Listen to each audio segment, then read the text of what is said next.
It's Friday, October 29. This is the news on PBCJ. I'm Simone Absalom Gale. As of today, October 29, Jamaicans due their second dose of the Pfizer vaccine will be able to make their vaccination appointments. This after the country received 45,000 doses of the Pfizer vaccine on Wednesday. The Ministry of Health and Wellness says in a release that it will prioritize the members of the public who are due their second dose. Persons who fall in this category are asked to visit the ministry's website at www.moh.gov.jm and click on the Vaccination Appointment tab at the top of the homepage to edit their appointment details. Persons will be able to choose their preferred date, time, and vaccination center. Appointments may also be made by calling the Vaccination Call Center at 888-1-LOVE. That's 888-663-5683. Meanwhile, Jamaica is to receive just over 145,000 doses of the Pfizer vaccine from the government of Suriname and another 100,620 purchased from the COVAX facility. Prime Minister Andrew Holness says his administration has no plans to implement a vaccine mandate. Speaking in Parliament this week, he again urged Jamaicans to get vaccinated to reduce hospitalization. He says new COVID-19 cases and relative severe illnesses are affecting productivity. Many countries are presently going through a fourth wave, but without the hospitalization. Why? Because they have high vaccination levels. So there are mutations. There are mutations happening all the time, and even vaccinated people will contract the disease, but they will not need hospitalization because their immunity is already developed and exposed. The Prime Minister says there is a risk that vaccine hesitancy could affect future investments.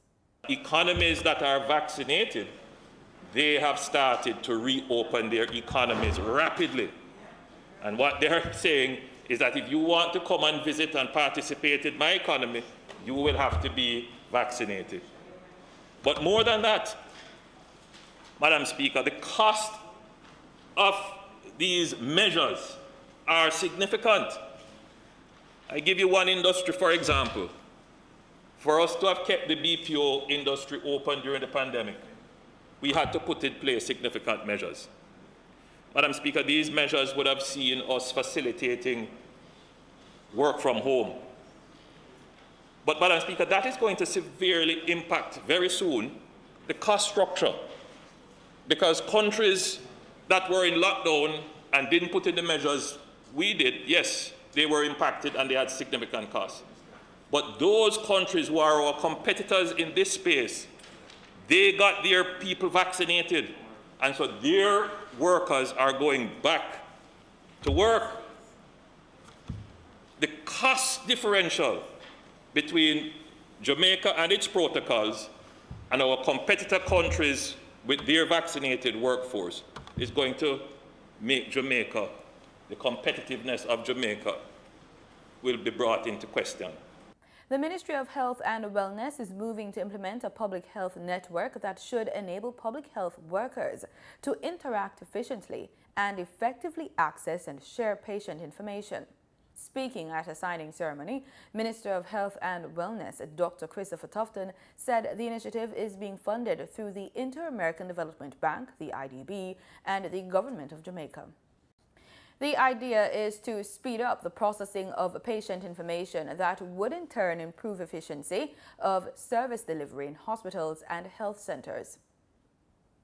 To walk to the more often than not anyway, dusty room in a hospital or health center setting called the records room, where those thousands of files are stored.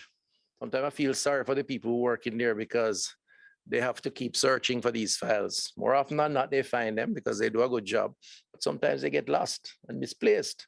And so you depend on that for the history of the patient and how to continue treatment and so on, as opposed to going on your system in your office and just bringing up that history of treatment and care, responding quickly, getting them out of the door, getting them better quickly. I'm referencing these realistic examples because I want the country and the people of Jamaica and the internal and external stakeholders, and indeed our partner in CNW, to understand and appreciate, to the extent that I am sure they do, but even more so, how important this initiative is. The health minister says the initiative took some time and planning, but now it is at the implementation stage. But I do believe that this ICT infrastructure project, as part of the health system strengthening program, which is the title of this IDB-GOJ partnership, which we intend to make a fundamental shift in what we offer, is timely, is appropriate, and I dare say, in light of COVID, it was a time that has come, and even before COVID, we anticipated that this would be necessary. He says the public health network system has a price tag of $8.4 million US. The money will cover storage, servers, disaster recovery, and more. Dr. Tufton says it will be implemented in health centers and hospitals across the island. It's not an infrastructure setup that is going to be in 2 or 3 facilities. I dare say, which is significant, it's going to be located and networking 150 facilities. He says the initiative represents a pivot in policies and programs being implemented in the nation's health system. The Electoral Office of Jamaica, EOJ, says starting Saturday, November 6, EOJ offices will open on Saturday to facilitate the collection and renewal of voter ID cards. The offices will be open to the public from 8:30 a.m. to 3 p.m. on Saturdays. The EOJ states in a release that it will also facilitate the collection of new ID cards at satellite locations in communities beginning the week of November 22, 2021. The listing of satellite sites and schedule for distribution will be publicized. Elderly and incapacitated electors are encouraged to take advantage of the at-home delivery provision. All traces of human existence on water, which are 100 years old or more, are protected by the UNESCO Convention on the Protection of the Underwater Cultural Heritage. Jamaica is hoping to get World Heritage Inscription for the sunken city of Port Royal, which is one of only 3 such sites in the world. The others are in Greece and Italy. Archaeologists and divers are currently in Port Royal digitally mapping a detailed and accurate map of Port Royal's sunken city. Marlon Samuels has more in this report. An earthquake estimated at a 7.5 magnitude hit Port Royal on June 7, 1692. Described in the 1600s as the richest and wickedest city in the world, Port Royal was built on sand. The town suffered instantly from liquefaction. Residents and buildings were swallowed up by the earth. In October 2021, 329 years later, the Jamaica National Heritage Trust is conducting a Heritage Impact Assessment of Port Royal's sunken city. Here it goes. Okay. 15, 15, 18, 18, Q, 03, 04, 587. 43, 5. 1984, 43, 5. The findings are encouraging. We have collaborated with Dr. Kuta from Japan and Dr. Roberto from Mexico, and we're doing a photogrammetry of the sunken city. For me, the technology that we are using here today is rather fascinating to me, because one of the things it has revealed to us is that previous archaeological works done on the sunken city have indicated that the Fort James was somewhat demolished in the earthquake. What this technology, photogrammetry, is revealing to us now is that Fort James is actually intact. Okay, so everybody's ready? Come on, get close to the spike. Oh, there's lots of music.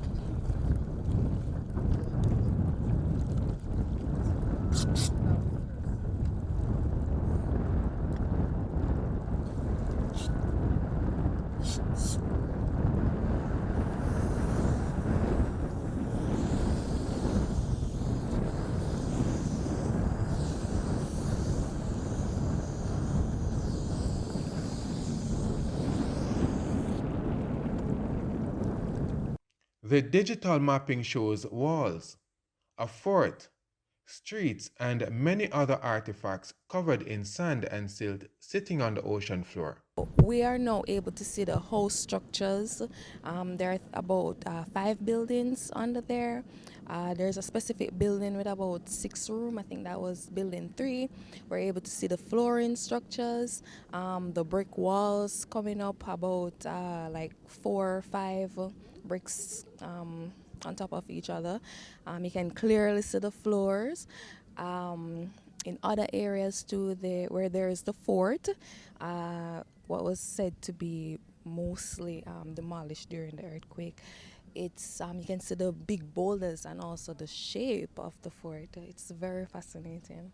To actually see it for myself, to dive and to see the structures, to see the bricks and all of that right in front of your face, it's a good feeling. Not many persons can say that, especially Jamaicans.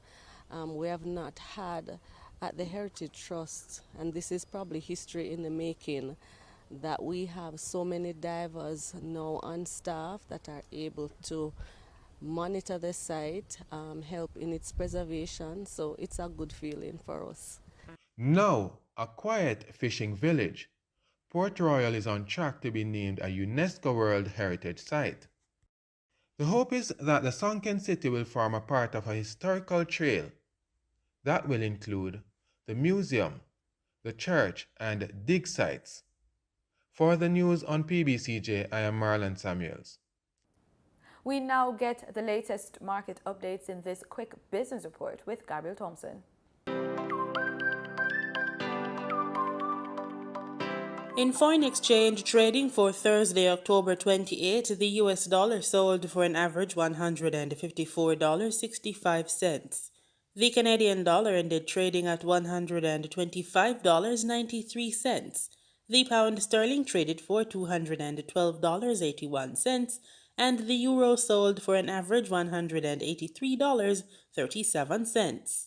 In Thursday's trading session, the JSE Combined Index declined by 3,110 points to close at over 407,000 units. Overall market activity resulted from trading in 94 stocks, of which 36 advanced, 43 declined, and 15 traded firm.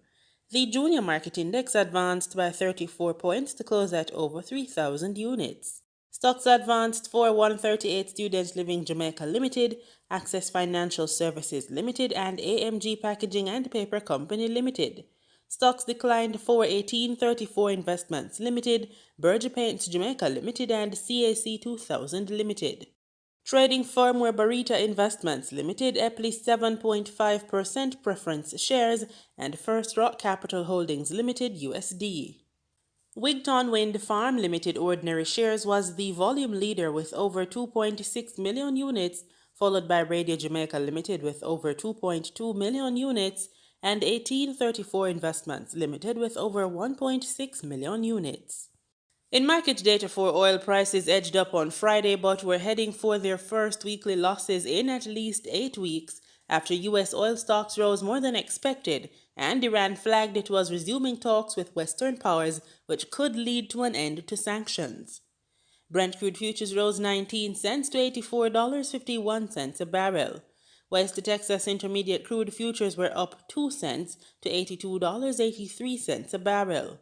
Both benchmarks were on track to fall about 1% for the week, the first weekly drop in 10 weeks for WTI and the first in 8 weeks for Brent. And with that, we close this Friday edition of the Business Report Inside the News on PBCJ. I'm Gabrielle Thompson. Pleasant viewing. In regional news, the St. Lucia government announced a waiver of outstanding debt owed by all tenants of the CDC building units up to the end of September 2021.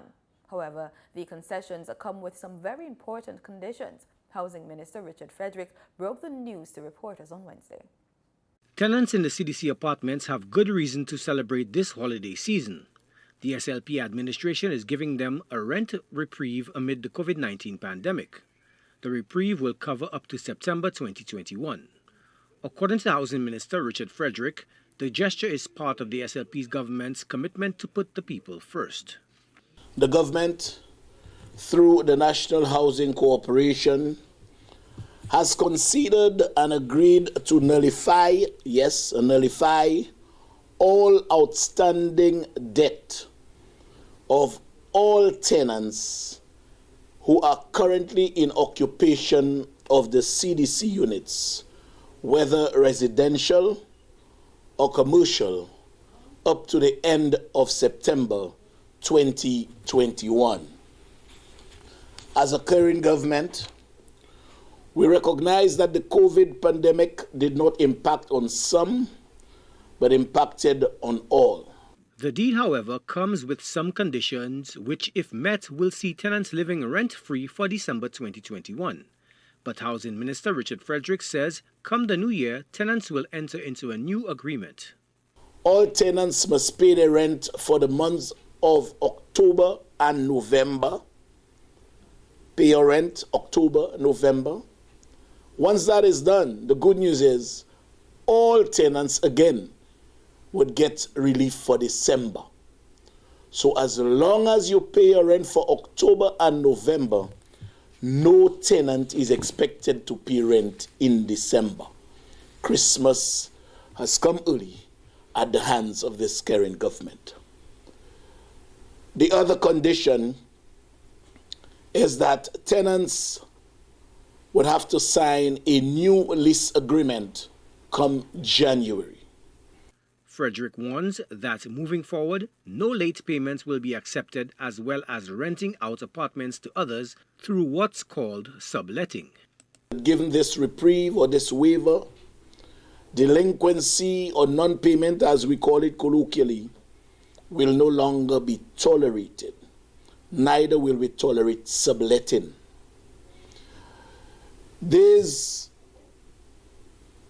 areas, the residential units and the commercial units, the leases will be placed in the names of the occupants. We have to put a stop once and for all to subletting. The Housing Minister explained that the government understands the impact that the pandemic has had on livelihoods and incomes. He hopes the occupants will work together with the SLP administration and become responsible tenants. Joachim Duplessis, HTS News Force. Grenada's Chief Medical Officer Dr. Sean Charles says the COVID-19 situation in the island is far from over and the country has only experienced its first wave of the virus and may experience a second if the population diverts from following the protocols once again. More details in this report. Despite the drop in hospitalization and new active COVID-19 cases, health officials are warning the general public that the COVID-19 pandemic is far from over. Chief Medical Officer Dr. Sean Charles says Grenada now has to prepare for the future and do things differently to avoid the second wave of COVID-19. By no means we are at the end of this fight against COVID.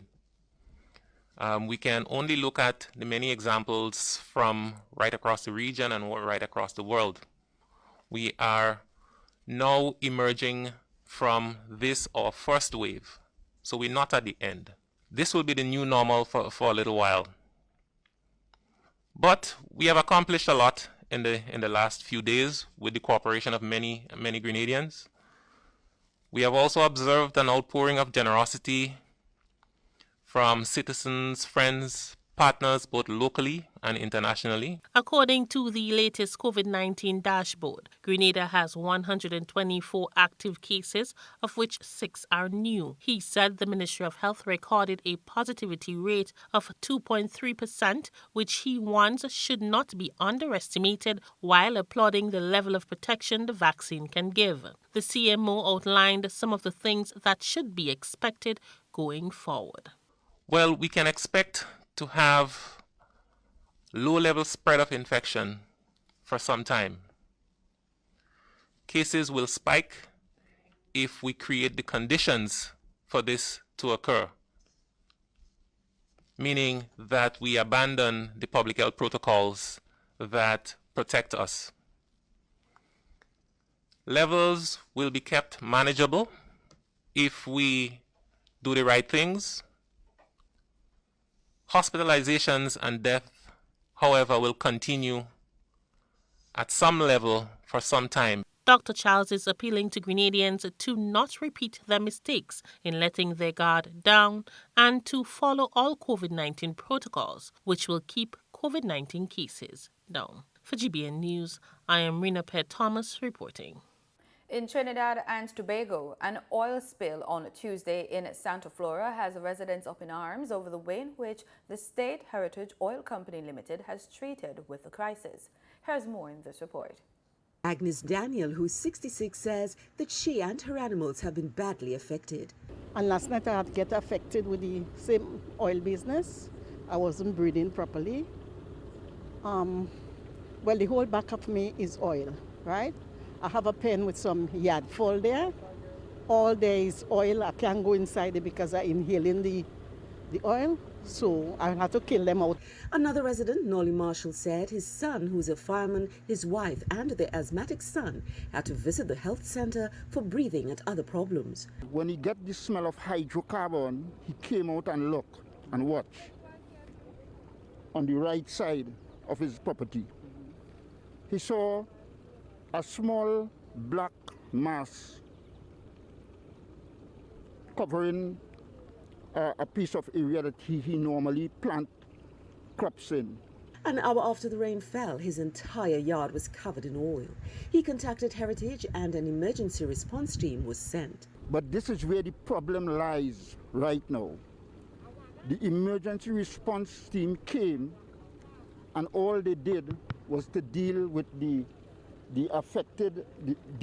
oil that was leaking from the line, to deal with the leak and forget the people. Another resident was also scathing in her comments. They took down our names and they said they will carry to management and management will get back to us. We're not stupid. We know that going on, get swept under the rug and remain with nothing. The residents are saying that they must get more from Heritage as a corporate citizen.